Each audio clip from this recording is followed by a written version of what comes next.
Good evening, everybody. As a student of the 60s, I knew of the work of Ian Hamilton Finlay, but I wasn't to make contact with him until I was setting up an exhibition in Tom Clark's Cairn Gallery in 1988, and I was setting up this boat sculpture which was called Trying to Reach the Sea. And while I was putting it together, I was very aware of an Ian Hamilton Finlay print that was in Tom's office. And it was this print. It's the little seamstress. And I saw it when I began working on my sculpture. And I walked past it a couple of times. And then I suddenly realized what the little seamstress was doing. The little seamstress was tacking. She was tacking to windward, and when I checked it, the angle of the jib, the flag flying back, she's on the wind. This boat's making a tack. And it took me 3 days to get that. And I thought, wow, Ian Hamilton Finlay's work has an inbuilt delay. And Marcel Duchamp boasted that the large glass was a delay in glass. So I thought there was a connection there. Ian Hamilton Finlay's son, Alec, got given a racing dinghy. It was a Miracle class dinghy, and he wanted some advice as to setting up the rig. And my partner, Leslie Kerman, who's an artist, and I, had experience of racing trapeze boats. And we also made coastal voyages. So we were able to help Eck with this boat and how to put it together. In 1996, Ian Hamilton Finlay was 71, and Alec, or Eck as he's usually known, came to buy a piece of my work for his 71st birthday. And I don't have a record of it, but it would have been a bit like this. It would have been my boat scratched onto a found piece of material. And I didn't think I'd hear any more about it. And then this huge parcel arrived from Ian. And it must have had just about every single piece of work he'd done about boats and water. It even had reef points in it. I mean, it had books in it, it had folding cards. And I replied by colour photographing everything in my studio, cramming it into a box, and sending it back. And I kept thinking, Ian's an agoraphobic, isn't he? He's never going to come to one of my exhibitions. And for the first time I realised that what you could do is you could put an exhibition in a box and you could put the box in the post. And this box arrived, and Ian was blown away by it. And I don't think he was so much blown away by my work as the colour copies. He just loved the photocopies. And I don't think he realised that they existed.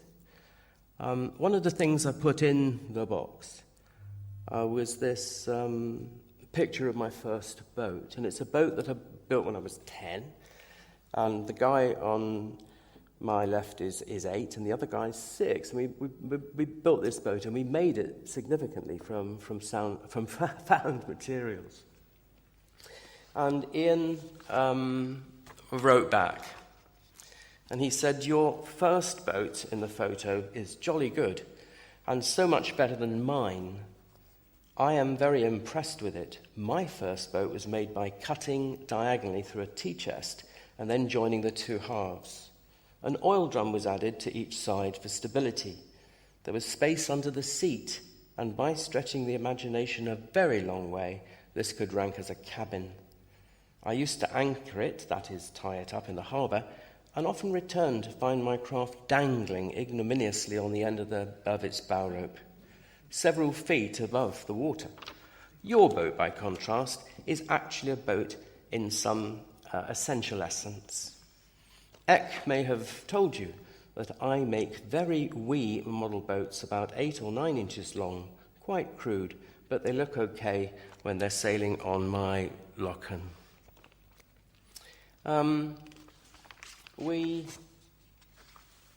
I reply, and I say that I also make model boats, and I used to get my fingers covered in balsa cement, and once my Jetex fuel exploded and my boat burst into flames. And Ian says, I too am very familiar with the smell of balsa cement, a material productive of what I call mailed fingers. And I've had experience with Jetex.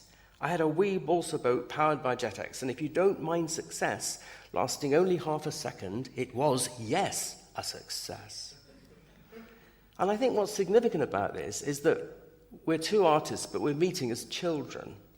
And our correspondence is almost an exchange of play. And I think it was Winnicott that said, play allows people to access things that they wouldn't otherwise be able to access in the real world. And I think that was amazing, that we were able to have this alternative world and a correspondence of play. I make voyages with my partner, and we see amazing things. We find things like this. And I send this image to Ian, and I say, Ian, this is a sculpture. This is a sensate object. Get that in the turbine hall. And Ian replies, and he says, the photo of the wreck is sublime. If you take away the wreck, the sea looks so simple and innocent. With the wreck, it looks terrifying. Near the mouth of the harbour at Aberdeen, among the rocks, there was for many years a rusted red boiler from a trawler. It fascinated me, and I also supposed I could reach it, but always found it surrounded by water or by deep, impossible rocks. We were anchored off Boat Tail, which is a very dangerous bit of coastline, very near to the wreck. We were waiting for a tidal gate to go over Bantham Bar. We needed an hour before we could cross the bar. And my partner Leslie said to me, I've got time for a swim.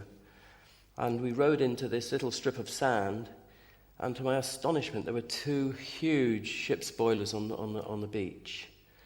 And I thought, these are the boilers Ian couldn't reach. You know, I mean, I know he was in Aberdeen and I'm in Devon, but this is significant. And Leslie's swimming, and I'm looking at the boilers, and I'm thinking, hang on a minute, how did these boilers get here? This is a wreck site. Maybe we shouldn't be swimming on a wreck site. And I looked around, and I realized that the rocks were all overhanging, and anybody who was shipwrecked on that beach was trapped. And I thought, this is a bad place to be. This is bad luck. And as I thought that, I looked at the boat, and the tide had turned, and the anchor had broken free, and my boat was drifting sideways into these rocks, and I didn't have time to get Leslie into the dinghy. I just rowed straight for the boat, and Leslie was swimming after me, and I jumped in, started the engine, and I motored it clear. And I made a piece of work about it. And I was very pleased with this piece of work because it was one of my first use of vertiginous space. I'd actually managed to dump the horizon line, because this is a shoreline we're looking at now. It's not a horizon line. And Ian loved it, and he wrote to me, he said, the new photocopies are splendid. He's still going on about photocopies. And the boat with the brown and white sails under the black of the coming squall is especially wonderful, indeed brilliant. It is one of my favourites in a collection in which all are favourites. And I wonder if Ian has realised that the white and the brown sails are as found, and they're found by scratching the surface of the blue paint to reveal the colour beneath. And when I start from left to right, I think the sails are going to be white, and suddenly, wow, they're not. There's some brown in there too. So I explained to Ian that, I'm scratching boats, and I'm scratching boats on found material. And I get this card, and it's got a quote from Tom Clark about my work, and it's called Scratch Boat. And he's explaining to me that boats which are not made from plans, not made with the intervention of a naval architect, boats which are made from scratch are called scratch boats. And he's making this thing between me scratching and this term, a boat made from scratch. I have to explain to Ian where these boats come from, because I am an art student of the 60s, and students from the 60s don't do boats. They just don't do them. Boats and harbours belong to a previous generation, and I'm a bit embarrassed to be an artist of boats. And I explained to him that this image has come involuntarily. It wasn't my choice. And Herbert Reed would have called it an eidetic image. It's the mixture of memory and imagination, and it's very often associated with a disorder when it's associated with combat stress disorder. And what happens is that the person's traumatized and they have adrenaline. They have a lot of adrenaline. And they have a lot of adrenaline in the brain, and they can't change the image. They can't change the immediacy of the image back into a memory. So these guys are stuck with this stuff, and they can't get it out of their heads. And what happened to me was my wife was recovering from a routine operation, and she got secondary infection. It was the middle of the night. It was the middle of the ambulance strike. I'm going through red lights at 3 o'clock in the morning to A&E. I get her to A&E, and I think, right, now you mend her, don't you? And they don't, because they have to get her to another specialist hospital. And the ambulance men break the strike, and I think they only do that if it's a matter of life and death. And I think, well, perhaps this is serious. And I say to the nurse, you know, how soon before my wife gets back? And the nurse says, well, it's not like that. She says, what we've got here is we've got an infection and we've got medication.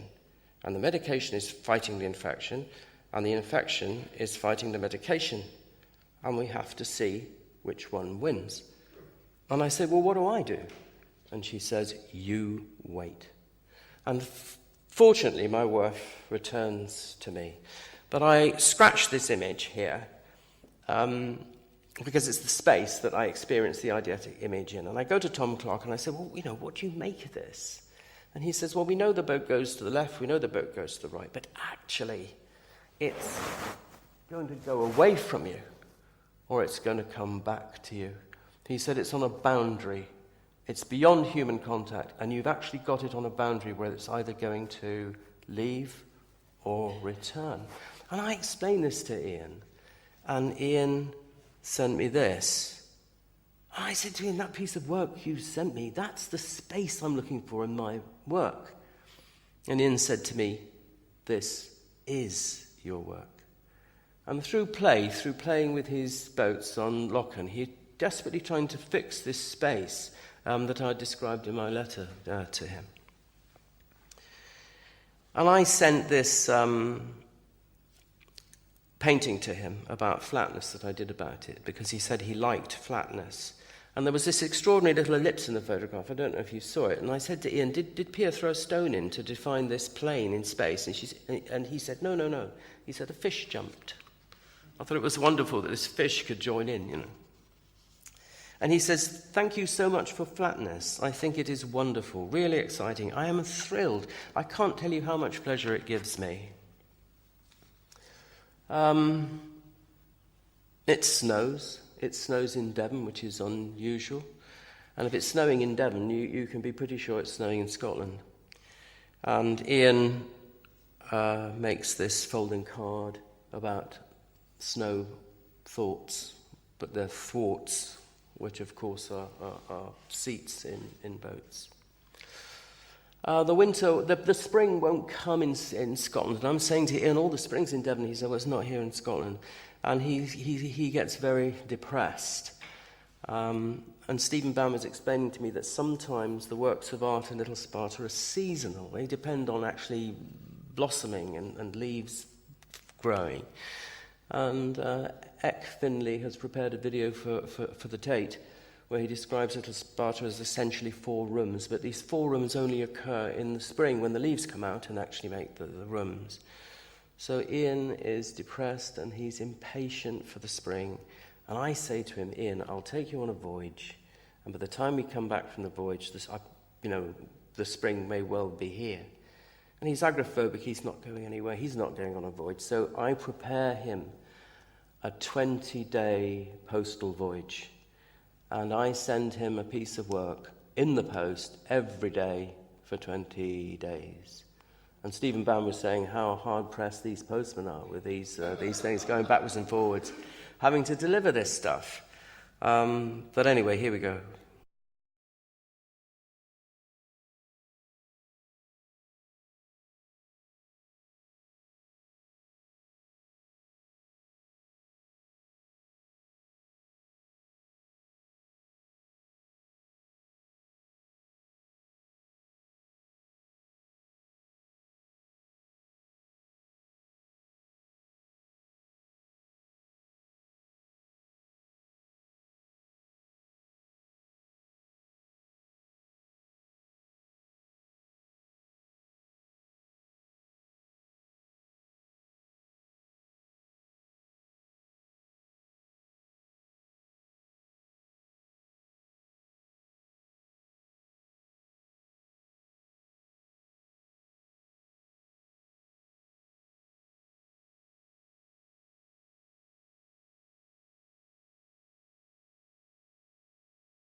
That's the last one.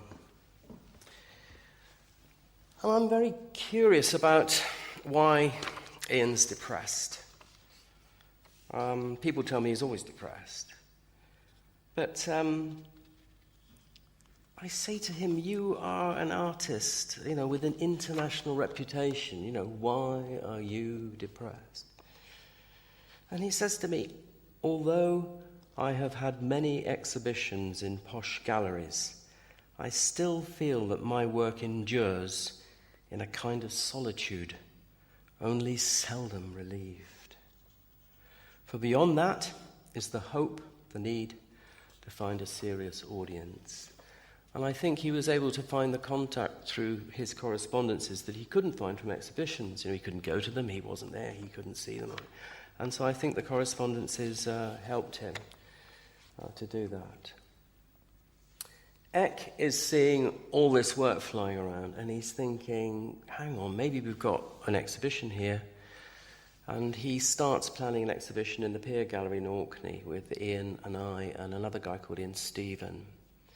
And he puts the catalogue together, and it gets bigger and bigger. It's fatter and fatter. And it turns into a book, and it becomes the first of Ian's pocketbooks. Eck's pocketbooks. Somewhere here in Orkney is the Pier Gallery down on the waterfront. And I'm preparing a wall in this gallery, and I'm using a builder's yellow paper that the technician's given me, and I'm sanding this wall, trying to get this wall smooth. And the more I use the yellow sandpaper, the more yellow the wall becomes. And I go down and I say to the gallery director, have you got any other sandpaper? Because this yellow sandpaper is coming off on the wall. And the director says to me, no, he said, it's not the sandpaper. He says, you've got down to the solar wit. I think, what? The solar wit? I'm not showing with solar wit, I'm showing on a solar wit. And it was incredible. And you can see from the poster that the third person is Ian Stephen. And Ian comes down, and we're trying to work out, what we're going to do in this exhibition. And Ian finds a rudder that I found in the river. And he wants to take it back to the Outer Hebrides. He wants to work with it for the show. And I say, Ian, it's a utilitarian object, Ian. It's not going to have a gallery presence because people are just going to see rudder, and that's going to be the end of it. No, Ian says, I'm going to take it back and sort this out. So Ian takes the rudder on the train, and he gets to Waterloo Station where he has to change trains. And he goes into the cafeteria, he leans the rudder against the wall, and he orders coffee and cake. And before he can bite into the cake, an alarm goes, and they have to evacuate the cafe. And it's the 80s, and everyone thinks it's a bomb. So there's panic on the station, and people are trying to leave the station and trying to crowd onto buses and trying to get away. And Ian says to the station manager, what's the problem? And he points at the rudder, and he says, well, you see that? He said, that's part of the roof structure. We're abandoning the building. The building's collapsing. And Ian phones me that night and he says, I think the rudder's got gallery presence. We've just evacuated Waterloo Station. Ian Hamilton Finlay loves the rudder. I remember that retrospective at the Taterson Times. There was a whole wall full of rudders. And he dedicates this little tiny rudder to Ian and I. And it says to Ian, Stephen and Graham Rich. And you can read it because it's on there, but I can't read it because it's too small. And there's another rudder. And then there's this one that I think is quite important because it's a clue to what concreteness means. And it's a rudder, and on the tiller it says, a last word rudder. Is that right? A last word rudder. And if you think, I sent this to Ian because I liked the boat. I had no idea how significant the key would be. The boat's covered in these numbers, and the numbers relate to parts of the boat. There's the thwart, there's the mast partners, there's the chimes, there's the centerboard case. But at the end, right at the end, is the rudder. So if a boat is a concrete poem made up of words, then the rudder is the last word. And I say to him, Ian, it's not. The last word is what the rudder does. It leaves a wake. And so I sent him this piece that says, a last word wake, okay? And then I think, hang on, it's not the last word, it's the fourth word. I've got this the wrong way around. So I amended and I make him a little matchbox boat. So I send him a little boat matchbox in the post, and now I've got it around the right way. And it says, a last word, wake, and the wake's the last word. And then I say to Ian, have I done something awful? Does it mean the rudder's dead if the rudder's has the wake? And he says, no, it's not the wake, it's a wake. The rudder's awake, it's okay. Ian's actually familiar with my matchbox boats. This is a kit of parts I made for an installation that I made in South America. I was living in a house by a drain, and I noticed that the drain would fill up and empty twice in a day. So it was a bit like a tide. So I made this little kit of parts, and I floated them off on this tide.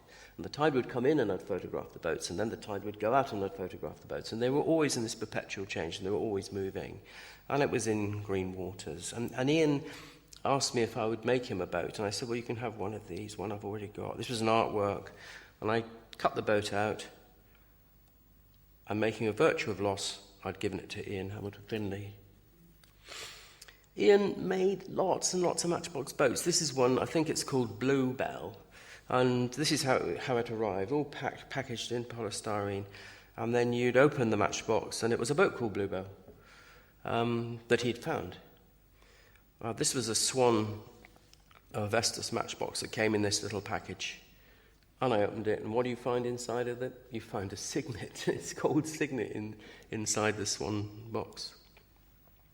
Ian has a show in East Germany, and it's going to be about blue things. It's going to be about blue flowers, and evening will come, and they will sew the blue sail. It's going to be iconically about this print. And I say to Ian, I've got a blue sail. And he says, well, can you do something with it? And I'm photographing it, and it's a very windy day, and the blue sail blows over the top of me. And I just sort of made this reference to that heaven had come over me. And he thinks, yes, we've got to have it in. It's got to be about heaven. And the curator in East Germany says, we want to hang the blue sail between heaven and earth. We've got to have it hanging between heaven and earth. And I don't know what to do with it, and he wants me to change it in some way, and I don't know how to do it. And in the end, it doesn't happen, and the blue sail doesn't get to East Germany. And then, as a sailor, I know that a set of sails is very often called a suit of sails. And then, mindful of Joseph Beuys's suit and of appropriating artworks, I get these tailors to make Ian a suit of sails from the sail. And this is an exhibition in Pittenweem, and Ian Hamilton Finlay's post-stroke now, which has taken away the agoraphobia, and he gets Ricky DeMarco to drive him out to Pittenweem to check out the suit, and I thought that was a brilliant thing to do. I'm making little triptychs because I like the way they fold up, and I like the way you can put them in your pocket, and some of them can be Oh, quite small. Some of them can be that small. And so you fold them up, you put it in an envelope, and you send them to Ian. And Ian opens them, and Ian says,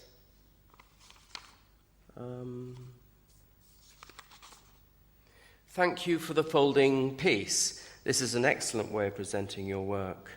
And then he says, "You won't know this, but that I did many folding wooden texts based on the idea of small religious pieces which travellers used to carry with them and unfold by their bedside in inns or whatever. When I exhibited at the ICA, I had a room of wee-hinged works. The man who prepared the wooden folding bits for me went to America, and I somehow got diverted to doing other things. I think it is a perfect way of using driftwood, but perfect. I'm sorry I can't lay my hands on any photos of my own versions. When I can, I will let you see for interest." I'm explaining to Ian about the 70s and about Leslie and I clubbing in the 70s, and you come out of these nightclubs in Exeter, and Exeter's deserted. There isn't anyone out there. And I used to carry a cotton reel with me when I went clubbing. And when we came home, I used to do urban interventions with my cotton reel. And I used to run threads of cotton between traffic lights. And these were memory lines. And I was confident the first Tesco truck that went through at dawn to make a delivery would break the line and activate the memory. And I said to Ian about this. I don't know, Stephen, if you remember the Christmas we got the cotton reels. We got a blue one, we got a grey one in a little box. And they weren't memory lines, they were horizon lines. And I can't be sure that one is determinate on the other, but there's just this kind of exchange of things, of ideas. And we're still playing, remember, we're still 10 years old with our boats, and we're still playing these games. This was the first cruising boat I had, and it was called Memory. And just on the right-hand side there, you can see its tender, just moored on the bank. And the first time we went out, we lost the tender. And we were always losing it, or we were always forgetting it. And we called it amnesia. And the transom read, memory, tender to amnesia, tender to memory.